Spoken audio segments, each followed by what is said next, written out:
If you want to uninstall GOG Galaxy from your Windows PC, this video will walk you through the process step by step. It's quick, simple, and a great way to free up space or remove software you no longer use. If this tutorial helps, make sure to hit that like button and subscribe for more easy software guides. Let's jump in.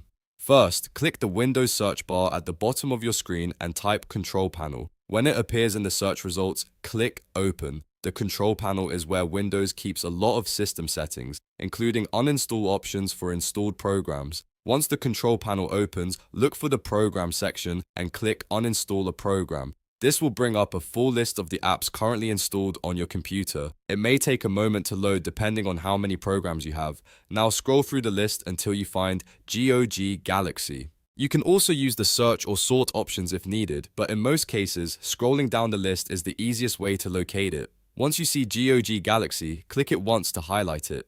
With GOG Galaxy selected, go to the top menu and click Uninstall. Windows may ask you to confirm that you want to remove the program, so if a prompt appears, click Yes or confirm the action to continue. This is a normal part of the uninstall process. Now just wait while Windows removes the program from your system. Depending on your computer and the version you have installed, this may take a few moments. Make sure not to close anything during this step and let the uninstall complete fully before doing anything else. And that's it.